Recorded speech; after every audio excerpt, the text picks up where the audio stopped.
Current affair series का 7वां lecture है। इसके पहले के जो करंट अफेयर सीरीज के लेक्चर्स हैं आप जो है चैनल पर जाकर करंट अफेयर 2022 प्लेलिस्ट में आप देख सकते हैं। ठीक है, अब इस वीडियो में हम करंट अफेयर सीरीज का जो यह वीडियो है इसमें हम विज्ञान प्रौद्योगिकी, अंतरिक्ष प्रौद्योगिकी और रक्षा और प्रतिरक्षा पे जो आधारित करंट अफेयर्स हैं जो अक्टूबर 2021 से 15 जुलाई 2022 के बीच घटित हुई हैं घटनाएं, उस पर चर्चा करेंगे। तो आइए शुरू करते हैं। सबसे पहले हम विज्ञान प्रौद्योगिकी पर चर्चा करेंगे। तो पहला न्यूज़ क्या है, IIT रुड़की में परम गंगा सुपर कंप्यूटर स्थापित किया गया है।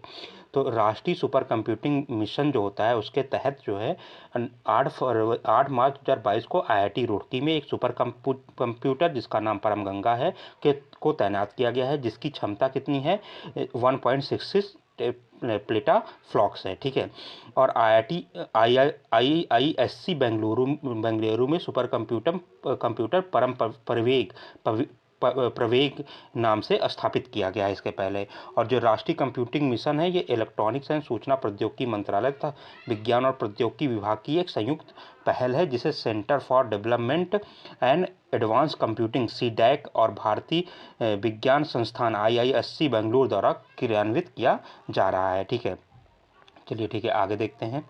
अगला न्यूज़ है क्या, अर्थ आवर। ठीक है, तो हर वर्ष जो है अर्थ आवर 26 मार्च 2022 जो मार्च माह का लास्ट शनिवार होता है उस दिन मनाया जाता है। तो ये 26 मार्च 2022 को वर्ष 2022 का अर्थ आवर मनाया गया था। इसमें क्या होता है, रात 8:30 से 9:30 के बीच दुनिया भर में अर्थ आवर मनाया जाता है। यह पर्यावरण के लिए दुनिया का सबसे बड़ा ज़मीनी अभियान है जहाँ दुनिया भर में लोग 1 घंटे के लिए गैर जरूरी लाइटें बंद करके पर्यावरण जलवायु परिवर्तन के विरुद्ध अभियान में एकजुट होते हैं। तो और इस वर्ष का जो है जो इसका अर्थ आवर था उसका विषय क्या था, सेव अवर फ्यूचर। क्या था इसका विषय, सेव अवर फ्यूचर। अमेरिकी वैज्ञानिकों द्वारा नए तरह के पॉलीमर की खोज की गई है। और कौन से कहाँ के वैज्ञानिकों द्वारा खोज की गई है, तो अमेरिका के वैज्ञानिकों द्वारा, जो Massachusetts institute of technology MIT के केमिकल इंजीनियरिंग विभाग के वैज्ञानिकों ने ऐसी खोज की है।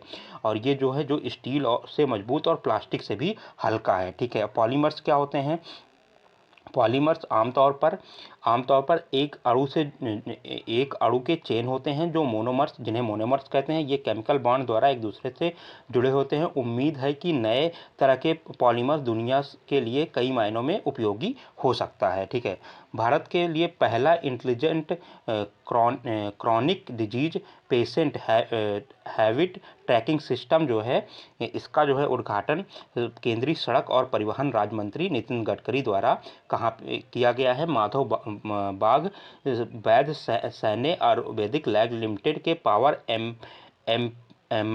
मैप का उद्घाटन किया है। पावर मैप जो है भारत का पहला intelligent chronic disease patient habit tracking system है। ठीक है, अब एक बटन देखिए ये क्या करेगा, एक बटन के एक क्लिक से रोगियों के स्वास्थ्य परिमाणों का बेहतर बनाने में मदद करेगा। ठीक है, आगे देखते हैं। चीन द्वारा कृत्रिम चंद्रमा बनाया गया है। ठीक है, चीन द्वारा कृत्रिम सूर्य के बाद इसके पहले चीन ने ही कृत्रिम सूर्य भी बनाया था। के बाद में चीन ने अपना पहला कृत्रिम चंद्रमा तैयार कर लिया है और वैज्ञानिकों ने एक कृत्रिम चंद्रमा अनुसंधान सुविधा का निर्माण किया है। ठीक है, तो कृत्रिम चंद्रमा किस देश ने बनाया है, तो चाइना ने बनाया है। इसके पहले ये कृत्रिम सूरज भी बना चुका है। चलिए अगली न्यूज़ देते हैं, बाकी तो हमारे काम का है नहीं। ठीक है, फिर विश्व में पहली बार रोबोट ने किया सर्जरी। तो ये कौन से देश में किया गया है, तो विश्व में पहली बार हाल में रोबोट ने बिना इंसानी मदद के लेप्रोस्कोपी सर्जरी का जो है सफलतापूर्वक किया है। और ये अमेरिका की प्रतिष्ठित जॉन हॉपकिंस यूनिवर्सिटी के स्मार्ट टिश्यू ऑटोनॉमस रोबोट द्वारा ये सर्जरी की गई है। तो कहाँ पे की गई है, अमेरिका के जो है जॉन हॉपकिंस यूनिवर्सिटी के स्मार्ट टिश्यू ऑटोमेशन रोबोट द्वारा ये सर्जरी जो है विश्व में पहली बार रोबोट द्वारा सर्जरी की गई है। इंसान की तुलना में रोबोट ने ज़्यादा बेहतर तरीके से पशुओं के अंदर इस सर्जरी को किया और पशु पर यह सर्जरी किया गया था। ठीक है, चलिए अगली न्यूज़ देखते हैं। इस ऑपरेशन के जरिए जो अभी ये रोबोट द्वारा पहला ऑपरेशन किया गया है विश्व में, रोबोट ने सूअरों के आंत को 2 सिरों से जोड़ा है। रोबोट भविष्य है, तकनीकी की प्रकृति के साथ दुनिया की इनकी भूमिका बढ़ती जा रही है। ठीक है, चलिए अगला जो है न्यूज़ देखते हैं। तो कृत्रिम गर्भाधान को IVF तकनीक से पहली बार बन्नी नस्ल की भैंस के बछड़े का जन्म हुआ है। कृत्रिम गर्भाधान से IVF तकनीक से भारत में पहली बार भैंस का गर्भाधान किया गया है और बछड़ों को जन्म दिया गया है। ठीक है, भैंस जो है बन्नी नस्ल की है। इसके साथ भारत में OPU IVF तकनीक अगले स्तर पर पहुंच गई है। ठीक है, अगला जो है न्यूज़ देखते हैं। तो अगला न्यूज़ है, भारत में पहला क्वांटम कंप्यूटर सिमुलेटर टूलकिट जो है, भारत का पहला quantum computer simulator toolkit launch किया गया है। किसने लॉन्च किया है?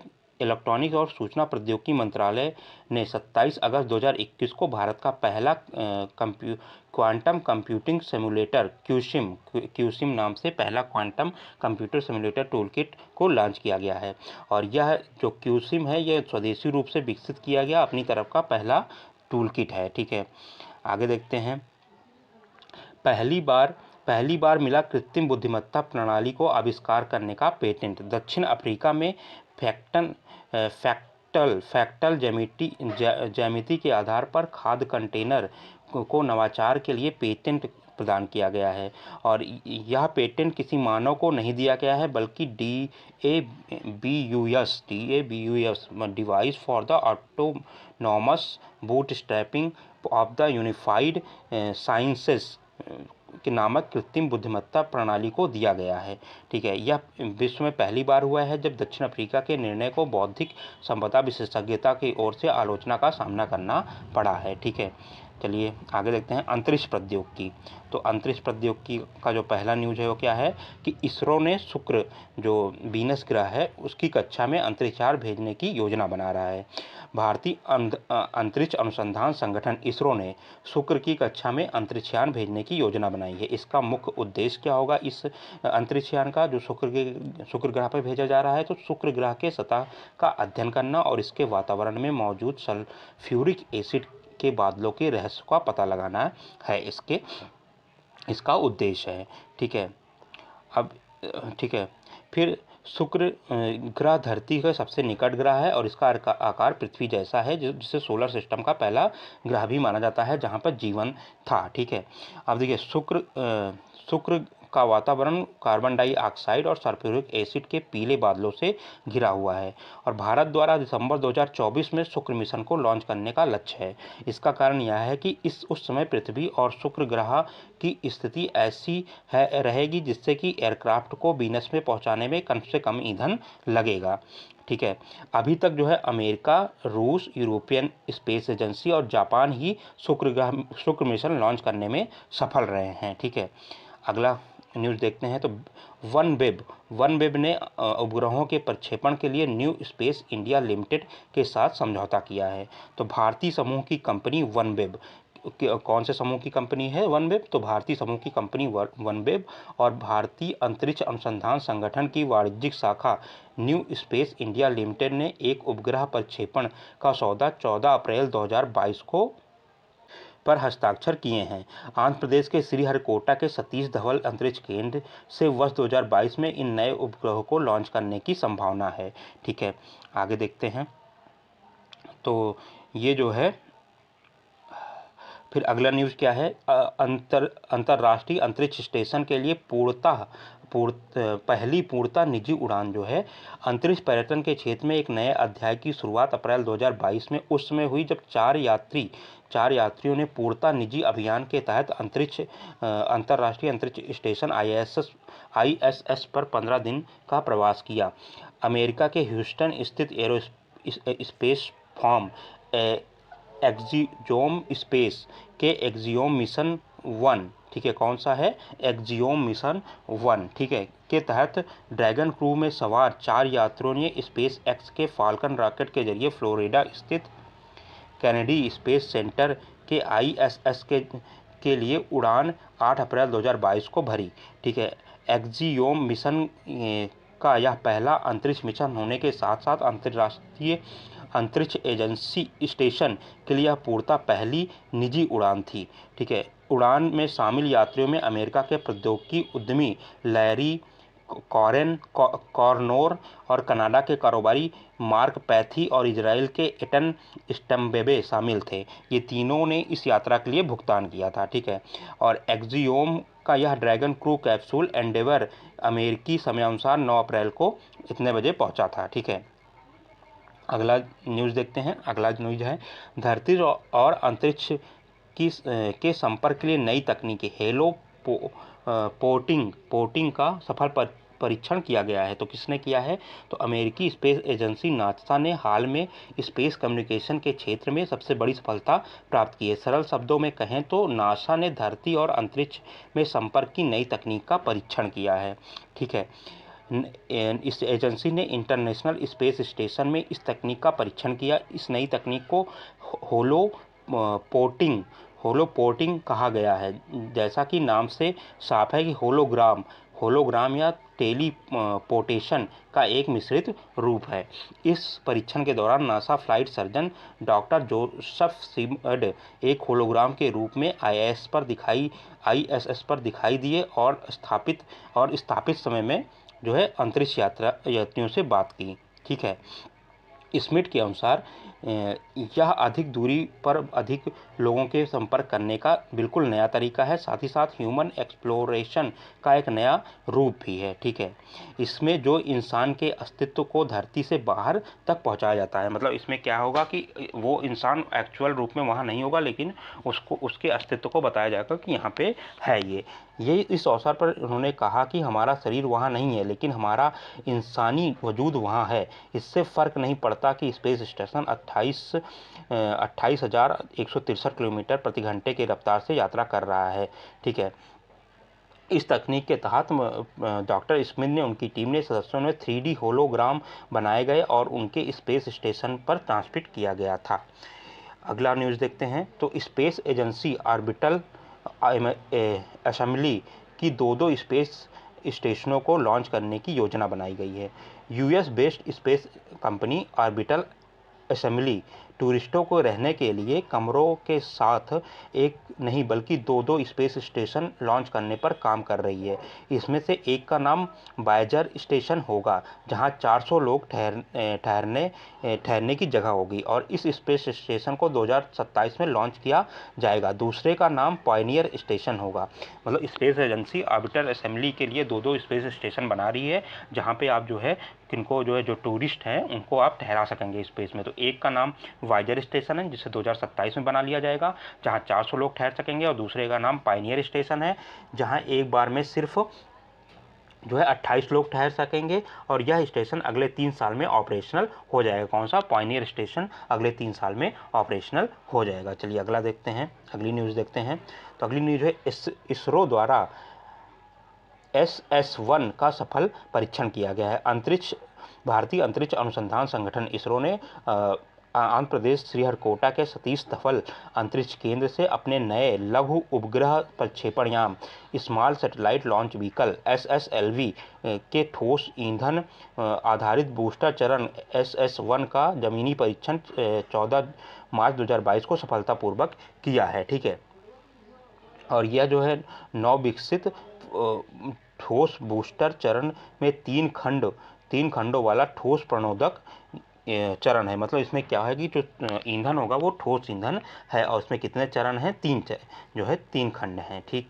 फिर अगला जो है न्यूज़ देखते हैं। नासा ने अब तक के सबसे बड़े स्पेस टेलीस्कोप जेम्स वेब का सफल प्रक्षेपण किया है।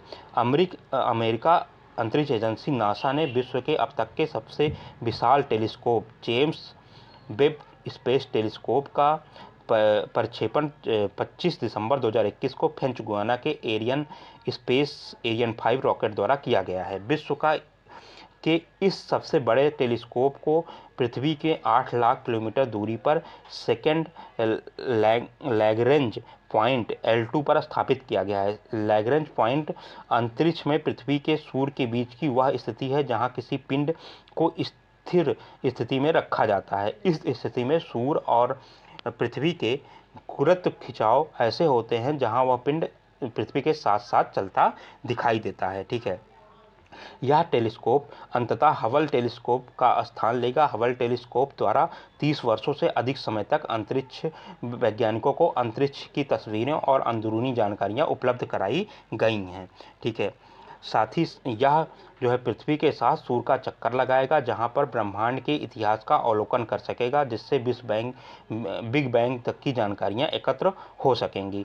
जेम्स वेब टेलीस्कोप का नामकरण 1961 से 68 के दौरान नासा के प्रमुख रहे जेम्स एडविन वेब के नाम पर की गई है। ठीक है, चलिए अगली न्यूज़ देखते हैं। नासा का अंतरिक्ष यान है जिसने सूर्य को छुआ है। तो कौन सा अंतरिक्ष यान है? Parker solar probe. बाकी ये बहुत पुरानी घटना है तो हमें बहुत ज़्यादा इस पर ध्यान नहीं देना है। चलिए अगली न्यूज़ देखते हैं। तो अब ये है नासा का एक डॉट मिशन है। तो हमें बस ये याद रखना है कि जो नासा का डॉट मिशन है ये किसके लिए था? तो ज्ञात अज्ञात क्षुद्रग्रहों की संख्या, क्षुद्रग्रहों एस्ट्रॉइडों की के अध्ययन के लिए है ये जो है डॉट मिशन। ठीक है, बाकी जो है इस बहुत ज़्यादा इंपॉर्टेंट नहीं है क्योंकि ये बहुत पुरानी घटना है।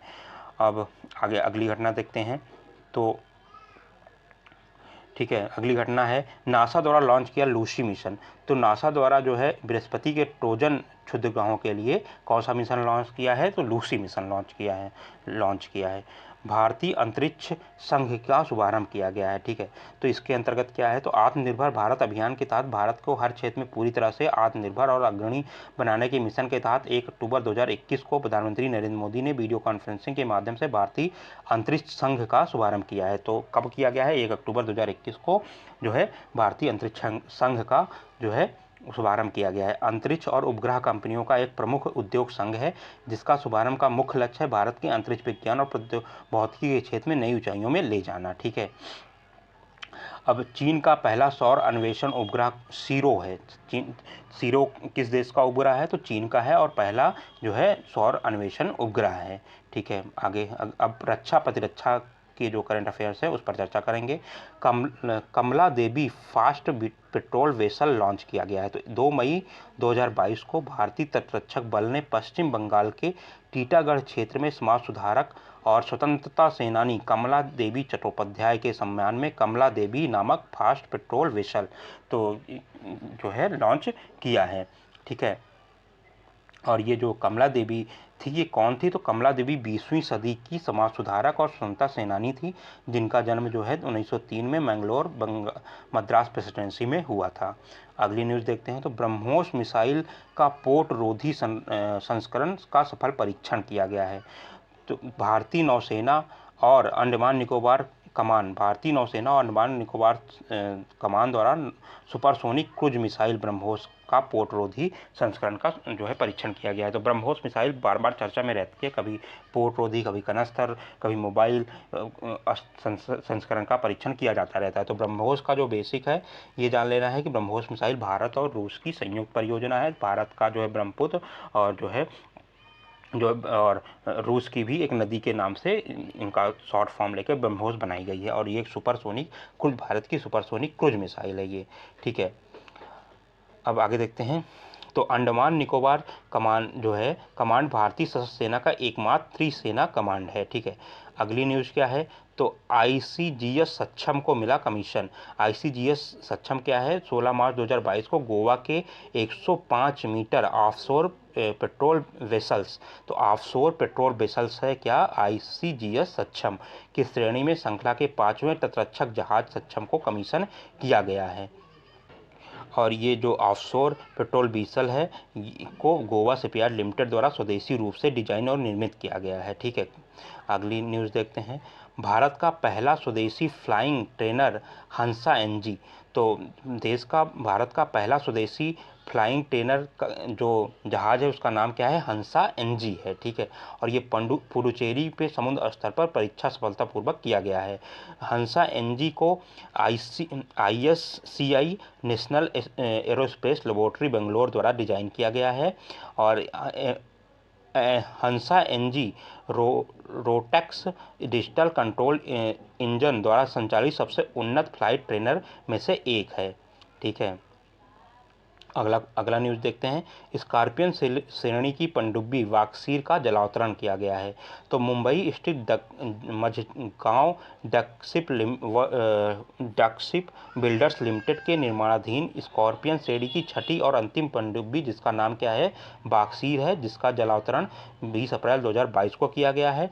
भारतीय नौसेना के प्रोजेक्ट 75 के तहत निर्माणाधीन इस पनडुब्बी को अपनी क्षमता में निखार और परिपक्वता के लिए अभी तक लगभग 1 वर्ष तक कठोर समुद्री परीक्षण से गुजरना पड़ा था। और इस समझौते के तहत मतलब कि स्कॉर्पियन श्रेणी की 6 पनडुब्बी के लिए भारत में ही निर्माण के लिए फ्रांसीसी कंपनी DCNS के साथ प्रौद्योगिकी हस्ताक्षर समझौते पर हस्ताक्षर 2005 में हुआ था, जिसके तहत भारत में इसका निर्माण मुंबई स्थित Mazagon dock ship builders limited द्वारा किया जाना था। ठीक है। भारत की जो पहली पनडुब्बी थी प्रोजेक्ट 75 के तहत, उसका नाम क्या था, INS कलवरी। दूसरी का नाम क्या था, INS खंडेरी। और तीसरी का INS करंज। चौथी का INS बेला। और पांचवी का बागीर। और छठी का बाक्सीर है। ठीक है। अब आगे देखते हैं। इजराइल द्वारा विश्व का सबसे पहले ऊर्जा आधारित हथियार आयरन बीम का सफल परीक्षण किया गया है। अप्रैल 2022 में इजराइल ने दुनिया का पहली बार ऊर्जा आधारित laser missile defence system iron beam का सफलतापूर्वक परीक्षण किया है। परीक्षण के दौरान इस डिफेंस सिस्टम से छोड़ी गई लेजर बीम ने अपने एक ही प्रहार से मोर्टार और एंटी टैंक मिसाइलों को ध्वस्त कर दिया है। इजराइल ने यह हथियार अपने देश की हवाई रक्षा कवच सशक्त करने के लिए विकसित किया है। यह हथियार इजराइल के घातक सबसे महंगे iron dome missile defence system का स्थान लेंगे। ठीक है। अगला न्यूज़ देखते हैं। तो रूस की अंतर महाद्वीपीय बैलिस्टिक मिसाइल सरमत का सफल परीक्षण किया गया है। रूस की नई इंटरकॉन्टिनेंटल बैलिस्टिक मिसाइल सरमत का 20 अप्रैल 2022 को सफल परीक्षण किया गया है। यह बेहद खतरनाक और विध्वंसकारी मिसाइल है। यह अपने साथ परमाणु हथियार लेकर जा सकती है और इसके ऊपर 10 या इससे अधिक वारहेड लगाए जा सकते हैं। इसकी बनाने की शुरुआत 2000 में की गई थी। यह एंटी मिसाइल डिफेंस सिस्टम को धोखा दे सकती है। ये बहुत ही मतलब बहुत घातक टाइप की मिसाइल है। ये किसको धोखा दे सकती है, एंटी मिसाइल डिफेंस सिस्टम को भी धोखा दे सकती है। ठीक है। और इसकी रेंज कितनी है, देखिए 18,000 किलोमीटर इसकी रेंज है। मतलब कि रूस अपनी सीमा में रहकर दुनिया की किसी भी कोने पर हमला कर सकता है। ठीक, चलिए। और इस सरमत मिसाइल को दूसरा शैतान भी बुलाया जाता है। इससे बनने की शुरुआत 2009 में इस उद्देश्य से रूस को पहले शैतान R-36M मिसाइल की जगह ये लेगा। फिर अगला न्यूज़ देखते हैं। विमान वाहक युद्धपोत विक्रांत का जो है समुद्री परीक्षण किया गया है। भारत के पहले स्वदेशी विमान वाहक पोत है, युद्धपोत है। इसका नाम क्या है, विक्रांत है, जिसे तीसरे दौर के समुद्री परीक्षण 9 से 17 जनवरी 2022 को संपन्न किए गए। और वो जो है लगभग 45,000 टन विस्थापित क्षमता के इस युद्धपोत के नवीनतम समुद्री परीक्षण समुद्र में जटिल युद्ध अभ्यासों के लिए किए गए थे। ठीक है। कोचीन शिपयार्ड द्वारा निर्मित यह विमान वाहक पोत के बेसिन परीक्षण दिसंबर 2020 में पूरे कर लिए गए थे। ठीक है। अगस्त 2022 में नौसेना में इसे शामिल करने की योजना है, किसको, स्वदेशी विमान वाहक युद्धपोत विक्रांत को। अगली न्यूज़ देखते हैं। INS खुखरी को स्मारक के रूप में विकास हेतु द्वीप प्रशासन को सौंपा गया है। ठीक है। 1989-2021 के दौरान 32 वर्षों तक भारतीय नौसेना की सेवा में रहे INS खुखरी, जिसे 23 दिसंबर 2021 को विशाखापट्टनम में आयोजित एक सरकारी समारोह में क्या कर दिया गया था, जो है सेवा मुक्त कर दिया गया था। उसको जो है 26 जनवरी 2022 को दीव स्थित खुखरी स्मारक को सौंप दिया गया है। ठीक है। खुखरी अन्य युद्धपोतों की मदद से टोह किए गए द्वीपों पर पहुंचाया गया है। ठीक है। अगला न्यूज़ देखते हैं। स्वदेशी stand off anti tank missile का सफलतापूर्वक परीक्षण किया गया है। रक्षा अनुसंधान और विकास परिषद DRDO ने पोखरण रेंज में stand off anti tank SANT missile का सफलतापूर्वक परीक्षण किया है। स्टैंड ऑफ एंटी मिसाइल अत्याधुनिक मिलीमीटर वेव सीकर्स तकनीक से लैस है, जो मिसाइल के शुद्ध उच्च शुद्धता स्ट्राइक क्षमता प्रदान करती है। ये मिसाइल 10 किलोमीटर तक का लक्ष्य भेज सकती है। डीआरडीओ तथा वायुसेना द्वारा किया गया यह उड़ान परीक्षण अपने सभी उद्देश्यों पर सफल रहा है। ठीक है, चलिए अगली न्यूज़ देखते हैं। अत्याधुनिक प्रलय मिसाइल का सफल परीक्षण किया गया है। तो सतह मार करने वाली प्रलय मिसाइल के 2 परीक्षण 22-23 दिसंबर 2022 को किए गए हैं। उसकी मारक क्षमता कितनी है? 150 से 500 किलोमीटर है और इसे मोबाइल लॉन्चर से लॉन्च किया गया है। ठीक है, अगला न्यूज़ देखते हैं। तो vertical launch short range missile का सफल परीक्षण किया गया है। नौसेना के लिए डीआरडीओ द्वारा स्वदेशी रूप से डिजाइन और विकसित vertical launch short range surface to air missile, ठीक है, का जो है सफल परीक्षण ओडिशा तट के चांदीपुर स्थित एकीकृत परीक्षण रेंज में किया गया है। ठीक है, 7 दिसंबर को। अग्नि प्राइम का सफल परीक्षण। तो नई प्रौद्योगिकियों को अपनाकर भारत अपने प्रक्षेपास्त्रों को उन्नत बनाने की दिशा में अग्रसर है। इस श्रृंखला में अग्नि श्रृंखला की मिसाइल एक उन्नत संस्करण अग्नि पी का परीक्षण रक्षा अनुसंधान और विकास संगठन द्वारा 18 दिसंबर 2021 को किया गया। सतह मार करने वाले इस मिसाइल का परीक्षण जो है ओडिशा तट के अब्दुल कलाम द्वीप पर किया गया है। ठीक है, अब अगला न्यूज़ देखते हैं। तो भारतीय नौसेना का युद्धपोत तुसिल रूस में लॉन्च किया गया है। तो रूस के कॉलीगार्ड के यतन शिपयार्ड में 29 अक्टूबर 2021 को भारतीय नौसेना का युद्धपोत तुसिल लॉन्च किया गया है। इस मौके पर रूस के रक्षा राजदूत जो है वहाँ मौजूद थे। ठीक है, भारत और रूसी सरकार द्वारा अक्टूबर 2016 में इस तरह के 4 युद्धपोत बनाने की समझौता किया था, जिसमें 2 युद्धपोत रूस द्वारा और 2 जो है भारत द्वारा बनाने की बात कही गई है।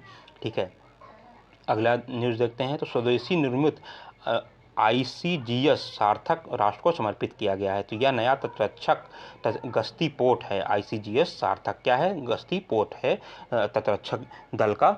उसका नाम क्या है? ICGS सार्थक, और यह गुजरात के पोरबंदर पर आधारित है। अगली न्यूज़ देखते हैं। और इसी के साथ जो है ये जो करंट अफेयर्स का ये लेक्चर था यहीं पे समाप्त होता है। आप लोग अगर वीडियो आपको अच्छी लगी हो तो चैनल को लाइक करिएगा, वीडियो को लाइक करिएगा, चैनल को सब्सक्राइब करिएगा। और ठीक है, अगली वीडियो में हम जो है खेल कूद पर जो करंट अफेयर्स है उस पर चर्चा करेंगे। धन्यवाद साथियों।